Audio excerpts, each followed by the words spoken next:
नवाए ज़िया के साथ professor Zia. China के निज़ाम को समझने के लिए वहाँ पर जो एक नेशनल पीपल्स कांग्रेस का एक तंजीमी इदारा है, that is called the standing committee या मजलिस कायमा, उसको समझना इंतहाई ज़रूरी है, क्योंकि नेशनल पीपल कांग्रेस की तश्कील के लिहाज से और उसके फ़राइज़ की अदायगी के अंदर नेशनल पीपल कांग्रेस के जो किरदार है उसके अंदर स्टैंडिंग कमेटी को मरकज़ी अहमियत हासिल है। अब स्टैंडिंग कमेटी जो है वो बुनियादी तौर पर जो इसके अरकान है, तंजीम जिन अफराद पर मुश्तमिल है, उसमें चेयरमैन होता है, वाइस चेयरमैन होता है, सेक्रेटरी जनरल होता है और अरकान होता है। अब यहाँ पर जाकर जो इसका इंतखाब है वो नेशनल पीपल कांग्रेस करती है, तो इसके ये भी इनडायरेक्ट मेथड है। मुद्दत इसकी 5 साल है, जिसे नेशनल पीपल कांग्रेस की मुद्दत की ही, क्योंकि उसका एक किरदार है, उसकी मुद्दत उतनी है, लेकिन इसका जो एक बुनियादी जो किरदार है वो इसकी मुद्दत के अंदर जो है वो वसअत का सबब बन जाता है। वो यह है कि नेशनल पीपल कांग्रेस के जो नए अरकान होते हैं उसके इंतखाब का इख्तियार, डिप्टीज का इंतखाब जो है वो मजलिस कायमा की कमेटी करती है। तो इसलिए जब तक नई नेशनल पीपल कांग्रेस के डिप्टीज का इंतखाब का फैसला नहीं हो जाता, इस तरह नेशनल पीपल कांग्रेस अपने 5 साल के टेन्योर के बाद मुकम्मल हो जाती है, ख़त्म हो जाती है, लेकिन नए नेशनल पीपल कांग्रेस के डिप्टीज के इंतखाब का अमल मुकम्मल होने तक जो है वो मजलिस कायमा जो है वो कायम रहती है। तो इसका जो एक और अहम दायरा कार है, इसको जिसको समझना ज़रूरी है, वो इसके फ़राइज़ का दायरा कार है।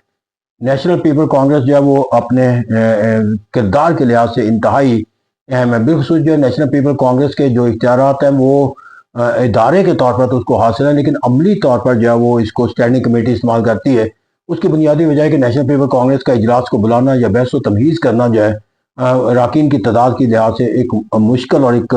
तवील अमले का ज़रूरत है। लेकिन नेशनल पीपल कांग्रेस के मुकाबले में जो स्टैंडिंग कमेटी है वो चूँकि अपनी अददी तादाद के लिहाज से इंतहाई महदूद है, तो इसलिए फिर उन अरकान पर मुश्तमिल होती है जो नेशनल पीपल कांग्रेस के अंदर जो है वो अपना एक मुनफरद और इनफरादी और मुकाम व वकार रखते हैं, क्योंकि एक सिलेक्टिव बॉडीज होती है, लिहाजा उसके जो राय होती है वो तमाम नेशनल पीपल कांग्रेस की भी राय कंसिडर की जा सकती है, और फिर वहाँ पर जाकर जो है वो इसके इजलास का बुलाना या फैसला करना जो है वो मुमकिन होता है, क्योंकि कम वक्त के अंदर जब भी आपको कोई जल्दी फैसला करना मकसूद हो, तो ऐसा कहते हैं कि जो एक नेशनल पीपल कांग्रेस के जो इख्तियारात हैं वो अमली तौर पर जो है वो हमें मजलिस कायमा की कमेटी जो है वो करती नजर आती है। यहाँ सबसे पहला जो है कि आइन और कानून के अंदर तब्दीली करना जो है वो नेशनल पीपल कांग्रेस का काम है, लेकिन अगर उसको आइन और कानून को नाफज करने के बाद जो है वो उसकी तब्दीली के हवाले से जो नाफज करने के बाद उसको कोई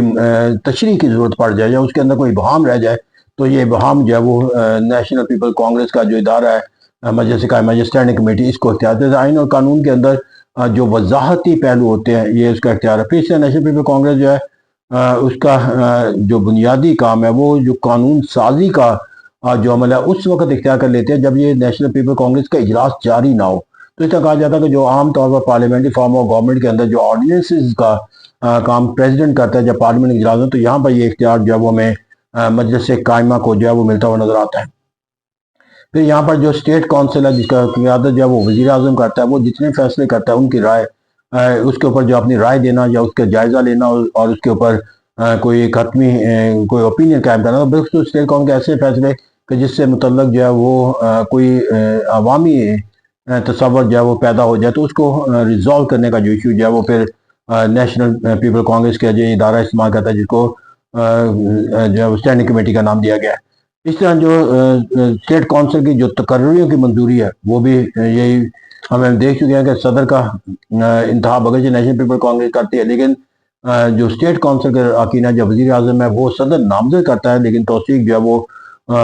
मजलिस कायमा करती है। तो इसे कहते हैं सेंट्रल मिलिट्री कमीशन हो जाए, वो भी इसका जो तौसीक है वो यही कमेटी करती है, मजलिस कायमा करती है। फिर यहाँ पर जो सबसे अहम काम है वो जो सफारती नुमाइंदे दूसरे मुल्कों के नुमाइंदे बनाए जाते हैं, सफारा का जो तकर्रर है वो भी हमें स्टैंडिंग कमेटी की तरफ से जो उसके इख्तियारात का इस्तेमाल नजर आता है। फिर इसी तरह अगरचे ऐलान जंग का इख्तियार जो है वो नेशनल पीपल कांग्रेस को हासिल है, लेकिन अगर इसका इजलास जारी ना हो तो ये ऐलान जंग करने का इख्तियार भी जो है वो स्टैंडिंग कमेटी को हासिल हो जाता है। फिर यहाँ पर जाकर जो अमूमी तौर पर आज़ाद देना है, जब वो इल्काबात देना है, तो ये तमाम इख्तियारात जो है वो وہاں پر استعمال کرنے کا اختیار جو ہے وہ اسٹینڈنگ کمیٹی کا. تو اگر ہم مجموعی طور پر ہم دیکھنا چاہیں تو اسے کہا جا سکتا ہے کہ یہ نیشنل پیپل کانگریس کا ایک ایسا ادارہ ہے کہ جو ایک قانون ساز کردار کے اندر بھی نظر آتا ہے، اور ساتھ ساتھ اس کا جو ایک کردار ہے وہ ہیڈ آف دا اسٹیٹ کے طور پر بھی نظر آتا ہے. اور that is why the national people Congress کے جو کردار ہے اس کو سمجھنے کے لیے اسٹینڈنگ کمیٹی کا جو کردار ہے وہ بنیادی اہمیت حاصل کر جاتا ہے. Thank you very much.